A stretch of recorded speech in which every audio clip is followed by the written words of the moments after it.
Yung mga plastic bottle guys, yung mga may laman, kailangan itapon natin para hindi padagdag pabigat. Yung mga plastic tray na maayos pa, ilagay natin sa tabi mga ka-idol. Gawin nating pagitlugan ng manok mga guys. Yung hindi na pwede, ipunin natin, ilagay sa basura at sunugin na rin para mabawasan na yung mga dumi. Kadaming plastic na nakapasok mga guys, mga idol. Ayun o. Tsaka yung mga papel na galing sa labas.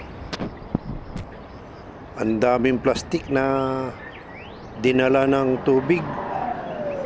Pagkatapos nung humupa, naiwan na lang.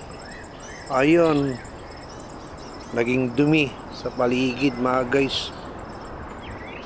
Guys, kung napanood mo tong aking video, huwag mo naman kalimutang i-like, follow, and share.